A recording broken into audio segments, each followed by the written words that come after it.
Seja muito bem-vindo ao canal Matemática em 5 Minutos, o meu nome é Fábio e hoje a gente vai fazer um vídeo bem diferente do comum. Eu não vou falar aqui da matemática propriamente dita, de nenhuma técnica, de nenhum assunto específico da matemática, mas sim responder uma pergunta que muita gente se faz, e eu já me fiz essa pergunta várias vezes, que é: para que serve a matemática? Será que eu vou usar isso dessa forma algum dia, de forma prática na minha vida? Eu vou usar isso no meu trabalho, vou usar isso no meu cotidiano? Então, se você também tem curiosidade de saber isso, eu vou tentar falar um pouquinho sobre esse assunto tão polêmico e tentar chegar a alguma conclusão aqui pela minha experiência. Já saí do colégio já tem um tempinho e acho que eu já posso falar algumas coisas que vão abrir a cabeça de vocês para esse assunto, beleza? Então vamos embora comigo!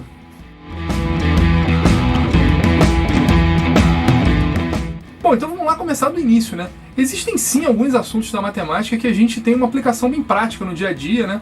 Que são basicamente aqueles assuntos da matemática mais básica, né? Então, todas as operações, né? Então, soma, subtração, multiplicação, divisão, né? Até outros assuntos como porcentagem, né? Às vezes até probabilidade, né? A gente usa, né? Uma probabilidade de tanto ser mais provável que tanto ou menos provável. Todo mundo um dia já se perguntou qual é a probabilidade de ganhar na Mega Sena. Quem não se perguntou isso, né? Então, esses assuntos eles estão no nosso cotidiano e são bem úteis, assim, no dia a dia mesmo, né? Mas não é disso que a gente está falando, né? Eu tô falando mais daqueles assuntos, principalmente do ensino médio ali, né? Então, o mais comum é: quando é que eu vou usar fórmula de Bhaskara, né? Isso é uma coisa que todo mundo se pergunta, né? Será que alguém já usou fórmula de Bhaskara no dia a dia, né?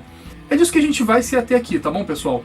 Mas aí, pulando já para a resposta propriamente dita dessa pergunta aí, para que serve a matemática, existem algumas respostas que eu não concordo muito que são as melhores respostas, né? Quais são essas respostas? Uma delas muito comum de se ouvir aí é para passar na prova, né? Então, para que serve isso, né? Para que eu estou estudando isso? Ah, para passar na prova. Eu não concordo muito, que parece que a prova é o fim maior da matemática. E não é verdade, né? A gente estuda muitos assuntos no colégio, não é simplesmente para passar na prova, né? Outra resposta muito comum é tentar pegar um exemplo prático que normalmente é um absurdo, né? Você fica se perguntando assim: ah, isso eu nunca vou usar, se eu for usar isso vai ser uma vez na minha vida, né? Ou talvez eu só vá usar isso se eu for seguir uma determinada carreira, né? Então, tentar pegar exemplos práticos também não é, pra mim, o meio mais fácil da gente responder essa pergunta, né? Bom, então, Fábio, falou um monte de coisa, mas e aí? Responde aí, aquele monte de assunto lá, Bhaskara, matriz, logaritmo, eu vou usar isso ou não vou no resto da minha vida? E a resposta, eu vou te dar uma resposta bem direta, a resposta é não, você não vai. Ah, Fábio, então tô estudando à toa? Não, você não tá estudando à toa. Aí é que tá o segredo da coisa, né? O que se estuda no colégio, e isso não vale só para matemática, isso vale para muitas outras matérias, talvez todas as matérias, o objetivo não é que você use isso de forma aplicada no seu dia a dia, né?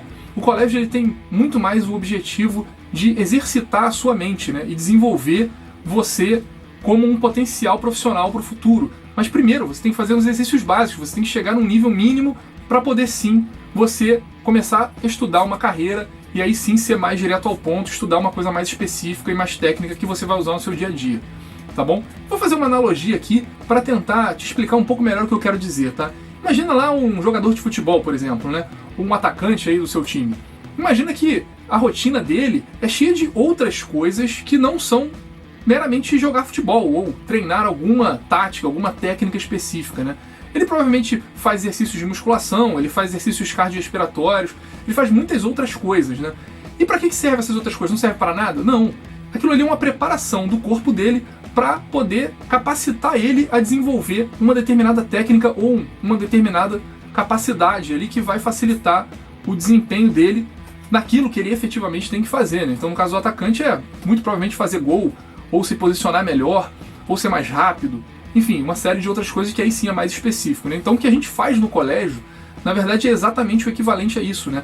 É a gente preparar a nossa mente, receber alguns atributos que vão servir de alicerce, servir da base para a gente depois se capacitar a exercer alguma atividade profissional e até a ser um melhor cidadão, né? Saindo um pouquinho do nosso mundo indivíduo, né? Pensando só na gente, um outro argumento também é o seguinte, é pensar na nossa sociedade, né? Como ela evoluiu ao longo do tempo, né? A gente saiu de homem das cavernas para a sociedade cheia de tecnologia que a gente tem hoje, né? Se não fossem todos esses conhecimentos, e aí não entra só a matemática, entram várias coisas, né? Mas a gente não teria boa parte do que a gente tem hoje, de todos os dispositivos, celulares, câmeras, computadores, etc, né? Isso só foi possível porque alguém, ou algumas pessoas, né, durante todo esse tempo, foi desenvolvendo não só a matemática, como todas as outras ciências que geraram toda essa tecnologia, né? Então, ela é sim muito importante, né, na formação do indivíduo, na formação de sociedade, E é nisso que você tem que pensar, né? Que você está criando a base para aquilo que você vai se tornar depois, né? Bom, por fim, tentando ser um pouco mais específico ainda, que capacidades são essas que a matemática gera no indivíduo durante aí o aprendizado dele no colégio, que vai ser tão importante assim, né? Então, duas coisas são muito importantes aí, né? A gente pode listar algumas outras, mas duas coisas são muito importantes. Uma é a capacidade de abstração, e isso não é só a matemática que nos dá, né? Outras ciências também são importantes para a formação dessa capacidade.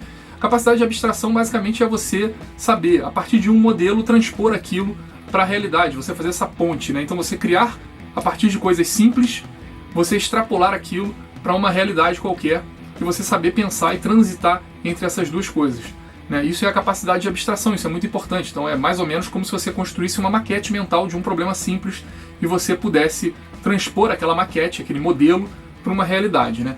Isso a matemática e algumas outras ciências exatas também é capaz de nos dar, né, de desenvolver em cada indivíduo. E a outra coisa, e isso sim a matemática é muito importante, é a capacidade de raciocínio lógico, né? Então a lógica ela é muito importante, isso não só na matemática, ou não só se você for fazer uma carreira ligada à área de exatas, né? Isso também pode ser importante na área de humanas. Vou dar um exemplo aqui, né? Um advogado ele tem que saber construir os argumentos dele de forma lógica, encadeada, para que aquilo tenha sentido, né? E aquilo possibilite transmitir todo o conteúdo que ele quer passar. Pessoal, por hoje a gente fica por aqui. Espero que eu tenha te ajudado a responder essa pergunta aí que aflige a todos nós, né? Se você gostou desse vídeo, desse modelo de vídeo, deixa aqui nos comentários, pode escrever sugestões se você tiver alguma. E vamos aprender matemática em 5 minutos. Um abraço, até a próxima.